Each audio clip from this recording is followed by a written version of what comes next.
Music is the hard part. We can talk about that if you're interested. That's the hardest part. Music is harder than getting names? Yeah, musicians is the hardest part. Why? Because they come with the most baggage. Nah, it's real. Talk to him, Kitty Birds. It's real. Nah, it's real. It's real. That's a fact. Riders be ridiculous. They come with the most baggage. 9 times out of 10, you can't go through them directly. Like a lot of people, we could just go through directly. Like I need you here. All right. Them, you gotta talk to their manager, and then their manager's manager, and then like their riders, and they don't know their schedule. They might be on tour, they might not be on. Like, just give me an answer. They put you in limbo for weeks at a time. They don't get back to right you. now. So the music, that's a headache. 40 bottles of. That is a headache, man. Music, I mean, some musicians, like shout out to Ross. That's easy. Yeah. You know what I'm saying? That good dude. So it's not every musician that is bad like that, but a lot of them, man. Yeah, so like Ross makes it easier because we've sat down with him before. Right. We interviewed him at him for Hunter's event. We did it on Assets of Liabilities. So there's he knows who we are, right? Same thing with Tip. We call Tip. It's going to be an easier call because. Is CTI on there? Nah. Wait, just wait on it. Just wait on it, Dave. Because when I saw Jeezy's name, I was like, I was thinking of all my favorite songs. And I don't ever think I've seen him in concert. So this is really giving me a chance to like see people in concert. That was my first time actually in VestFest watching Rick Ross perform. That was a hell of a And he's right in front of me. I said, this is Rick Ross. I thought you was going to say it's the first time you get to see me perform. But yeah, Ross. That was a hell of a performance. That was crazy. Shout out to Rose. He went above and beyond. I mean, Kiss, he did a great performance for us at MSG. Yep, relationships. Yep. So it is beneficial to book artists that are familiar with us. That makes it easier. Like we did Jim and at the Apollo. That's easy. But yeah, these artists, man, they got a lot. They got a lot, man. But you know what's so crazy? So we booked several different billionaires, right? And from Dan Cathy to Don Peebles to Tyler Perry to Robert Smith to Diddy as well. Novogratz. Mike Novogratz. You know what's so crazy? Especially Diddy hasn't sent a rider yet either, but we've never received a rider from a billionaire. Yeah, one. Tyler Perry's rider was... It was I want a haircut and bananas and apple juice, water, water. Like the simplest thing. Minimal. We never received any demands or crazy requests from billionaires. Dan Cathy, I'm talking about owner of Chick-fil-A. He's walking around, but by himself. With a name tag. I walked you into him. What a name tag on. Yeah. But the crazy thing about it is I don't know where this rider thing came from. That's a musician thing. KB, that's a musician thing, right? No, but I'm just saying, it's like some things we just don't question. Because I just thought about that today. I'm like, we booked a bunch of people in business, entrepreneurs, athletes, whatever. Why do musicians only have riders? I think I think the origin comes from music, but it's what they would like to feel comfortable when they get to a venue. Which is, all right, I get it. But some of the things is like, 20 bottles of champagne, I'm not sure if that's gonna make you feel comfortable if you're gonna be there for 15 minutes. You know what I'm saying? So like some of the things, it's just like. But the problem is that they get coddled too. And a lot of them they're not handling their own business. So it's like, because like, let's have a 2-minute conversation about this, because I just thought about this today. Why is a rider needed if nobody else has a rider? Right? What? Like, do you ever think about that? Nobody else has a rider. Right? Like, if Don People doesn't have a rider, you come to a venue, you're going to be in a green room, you can expect that there's going to be food there for you. There's going to be water, there's going to be juice, there's going to be beverage. If you have a special request that you might want, a halal meal, then we can accommodate that, right? But I'm just curious to know why musicians are the only people that have riders. And the riders are alcohol, at a tremendous amount of alcohol that you can't consume. So it's like if you have 10 bottles of champagne, it's like this amount of alcohol that you can't that's ridiculous. It's like who normalized this? Yeah. And I realized that it's from the nightclub. Most of them, these come from nightclubs, right? Where they just go to a nightclub and it's like, we got to really start to think about this. Yeah. Why are we providing, if we're paying you for a service, then you should just be paid for a service. Yeah. You shouldn't be paid for a service and have 15 bottles of tequila at 5 o'clock in the afternoon. Yeah. If you want to buy tequila, then you buy tequila. What's the check I'm giving you? Organic flavored hummus. And then you want your money in cash. There's a variety of different things that make this a lot more difficult dealing with musicians, which I understand why. Like concert promoters, they got a hard job because now you got to deal with 100, like say Rolling Loud, they got to deal with 100 artists. 100 riders. Imagine that. And if you got 100 of them, now you got to worry about the punctuality of it. No, that's another thing. Right? Because the thing is like now, I booked you and you're supposed to be, but now I need you to be here on time. They never come on time. And if you're not on time, there's an audience of 12,000 people that are waiting for you to be there. Or 20,000. You know what I'm saying? So it's like... It's I'm concerned because it's like, this has become normalized and it's just past. It's normal for rappers. You got to tell a rapper to come 2 hours early because you know he's going to come at least an hour and a half late. But nobody ever questions that. Yeah. Nobody else does that. I like the fact that you guys are like, even right now, educating on it and really challenging the system, because I think as you're talking about it, I'm like, yo, this is real. And maybe we had to put extra time on your thing. Remember we kept running your time back? We had to put extra time. You thought you was tripping out? And I'm like, yo, Dave, we just... I was like, yo, I know I saw that clock. It said 5 minutes, then it jumped to 15, and then it got down to 7, and we put it back to 12. And you're like... That was for we were Fab. dealing with some time issues. Shout out to Fab, good dude.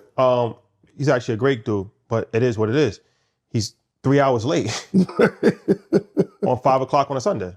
So we're stalling. Literally, when he got there, we put the microphone, gave him the money, they counted it, Cash. he walked on stage and performed. Like, cash.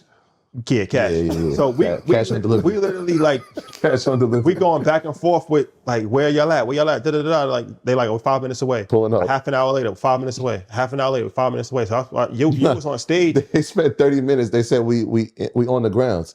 I said, it said building B. We trying to find it. 25 minutes. I'm like, bro. Yo, we like put more time on. Put 15 minutes on. Keep put going, 10 dude. minutes on. Put another 15 minutes on. We had to keep adding time. We gave you the MVP award after that. Hey, man, If it's it- all if it good. I wasn't got it. Hey, listen. If it wasn't Just put for me that- on right before any artist, okay? Yo. I'll handle it. If it wasn't for that, we would have been. I don't know what we would have done. That time, the DJ would have been playing. Because there was no other program. That was Yeah. the last thing of the day. Yeah. So we would have just had to just fit 30 minutes of just nothing, an hour of nothing. Crowd, we would have done swag serving for 30 But minutes. that's some fact. Yo, you guys are really, like, this is. But that's why you got to give artists. Fat Joe really, really impressed me. When we interviewed him in Miami, he impressed me for a few different reasons. So we had him and we had Master P right after. I think you was at the Master P one. Yep. So we did Fat Joe before we did Master P. The interview, let's say, was at like 2 o'clock, right? So we spaced it where it was like Master P, we'll do Master P at 6 because we know if the interview's at 2, he's not going to come till 3 because we just think he's just a rapper. Yeah. He comes at 1:55. And B, he came by himself. That's another thing. These dudes be coming with 30 people, 25 people. It was crazy. And you got to That accommodate. session is crazy right now. It's ridiculous. And it's everybody's Yeah. smoking. And it's not even the place to smoke necessarily. Like, you know what I'm saying? There's a time and place for everything. Yo, it was crazy. Like this Joe story is crazy because they're calling. I'm calling on the phone like, yo, where's he at? I'm looking for an entourage. They said, nah, he's in that car right there. He's about to get out. I look, it's just him. I'm like, we have to. Yeah, And that's impressive. just him. And he had like 300,000 worth of jewelry on. Well, I was gonna leave that part out, but Nah, he said it. He said it. He said it. yeah, I mean that's just how he's moving. It was just like it was just him. He came do the interview. He showed love, and that was it. And again, a relationship. So if we ever had to call on Joe, it's like, all right, well, he knows who we are. I've never seen that before with a rapper. He's the only person I've ever seen a rapper that came. He literally came by Well, himself. Kiss came on time. Shout out to Kiss. No, Kiss came by himself. Yeah. He I'm came, talking about he on came time. but he didn't come by himself. Yeah. He came by himself. Yeah. That was impressive. I like that we're having this conversation because it's educational too. And our culture needs like shaping, right? These types of conversations. It's correction. Yeah. That's what I'm saying. It's not meant to to bash anybody, but if we don't correct these things, then we start to normalize dysfunction. Yeah.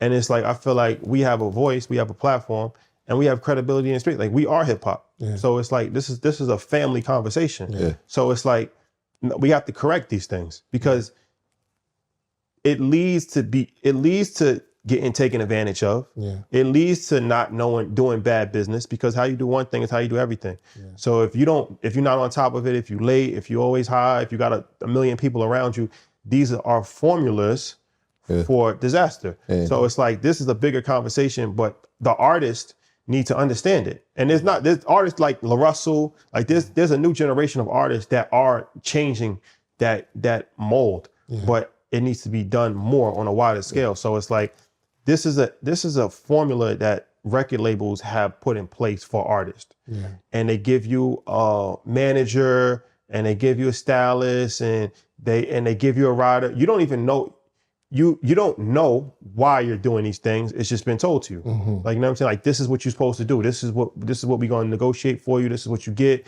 You come to the club late. They tell them, like, you come to the club late, fashionably late. You know, come at 2 o'clock. That's a thing. Come at 2 o'clock.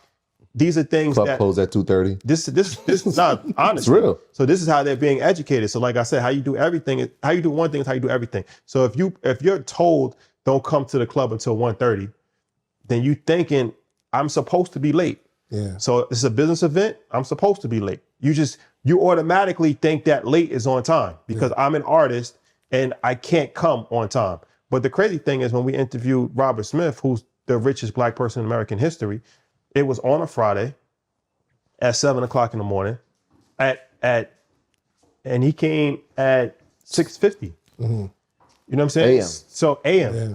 So it's like, this is a person that's up $8 billion, and he's up with a 3-piece suit on early. Yeah. You know what I'm saying? Yeah, so it's like, these are the kind of things. Never ask for a shot of tequila. Yeah. You're drinking coffee. No. Like, you know what I'm saying? That's it. That's the request. That's the rider. Give me some coffee. So it's like, and that happens. Like, you see, like, a lot of these artists who have longevity. Like, we just saw Luda. He's on tour with Janet, right? Yeah. There's like this thing going around, like, yo, don't show up late to the show. They're going on time. It's like, yeah, they are. Yeah. If you show up at 7:45, he's on the stage at 7:45 in 1 second. Yeah. Because he understands the value of his time, but he understands the value of everybody else's time too. You pay for a service. I'm here to entertain. I don't want to have you sitting here for 2 hours waiting for me to come out. And Janet gonna be on clockwork too. And so they understand it, but they have longevity in the space, right? And so, like, if he's setting that trend and nobody's following it and nobody's bringing awareness to it, does it ever change? You know what I mean? This is important. And all the people that are like coming, they're gonna come enjoy the show, but have no idea that you guys, from this conversation, you're teaching from the stage, but you're also teaching behind the scenes. Yeah. Like, you're teaching the artists how to operate. And nobody would ever think that before this moment. Mm-hmm. You know what I mean? That I'm sure there's certain conversations that you have to have, like, yo, I'm gonna need you on time. Or you just adjust, you tell them 2 hours early. You do different things, you do different tactics to kind of, you know, ensure that you don't get screwed, because ultimately it's not in your best interest for somebody to be late. Yeah. So you got to have certain incentives or certain different things of that nature. So you kind of learn that early. Like, when you work with artists, all right, this is how I got to talk to them, this is how I got to handle this person.